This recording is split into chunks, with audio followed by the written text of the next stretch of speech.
Hi, I'm Alexis Cheatham, your host. I'm Frida Moskoff, field reporter. I'm paid for the investigative journalist. I'm Leslie Amaro, the pundit. I'm Kathleen Kelly. Good afternoon, everyone. Thank you for joining us here today at Authenticated News 100% Verified, and I'm Alexis Cheatham, your host. Today, we'd like to recap on last week's discussion where we talked about infamous killings in Colombia that have taken place. As we know, there has been recent increase of reporters going missing or being murdered in Colombia, such as Edison Alberto Molina being one of them. Molina was a broadcast reporter and a columnist that had been threatened multiple times. Molina had a radio show called Consultorio Juridico, also known as the Law Office, that accused government officials of corruption. Prior to the week Molina was killed, we discussed that he had been receiving death threats for months, and 7 days before Molina's death, he had been sent a bag filled with black dirt and unidentified bones.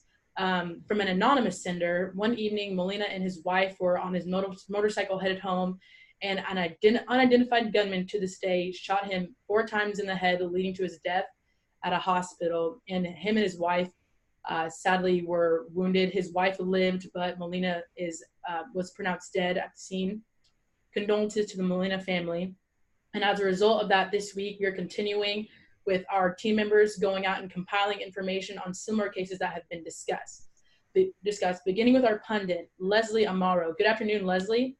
Can you please share your findings and more info about these journalists in Colombia?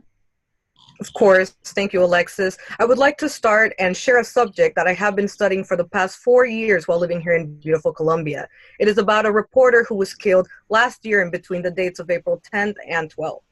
His name was Juan Javier Ortega Reyes, and he was a 32-year-old reporter who was murdered in Southwest Colombia, along with 2 other members of his reporting team. He worked for El Comercio for 6 years and reported on politics, crime, and human rights. In Colombia, reporter Ortega Reyes was on an assignment documenting drug-related border violence for El Comercio. Ortega had previously published several articles investigating security threats, displacement, and drug trafficking near Ecuador's border. He wanted to bring an end to a group of cocaine traffickers led by the former Revolutionary Armed Forces of Colombia.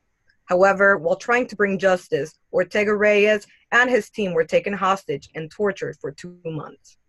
Wow, Leslie, that's unbelievable. Knowing this, what are your thoughts on the reporters being kidnapped and used hostage? Well, Alexis, to a reporter, the best reward is being able to uncover and assist with the truth or provide information on important topics or people. I believe that reporters risk their lives in order to capture the latest news, and in this case, it was no different. The trafficking group held the reporters hostage. They wanted the government to release all search and legal action taken against them. I will assume that this was a tough position for our government, and it resulted in an unfortunate situation. As a firm believer on human life being the most important, I want to say that perhaps our government could have done more to save lives. Interesting. Thank you for your input, Leslie, and your opinion. Our reporter Frida Moskoff also joined our pundit in Colombia and would like to share more information throughout this story. Frida, over to you. Hi, Alexis. Yes, while on my trip to Colombia, I joined Leslie, and I discovered that another member of that team was Paul Rivas Bravo. He was a 45-year-old award-winning photographer who covered culture, human rights, politics, and sports. He worked for the El Comercio News Agency since 1999 and was a part of the media work team that was kidnapped on March 26, 2018. Furthermore, the media workers were kidnapped by a drug trafficking group while they were on the border reporting on drug-related news. On April 3rd, a station in Bogota, Colombia, broadcasted a video of the 3 press workers shackled together in chains and padlocks. In the video, Ortega says that the group's captors wanted to have a prison exchange and urged the government to comply with their demands.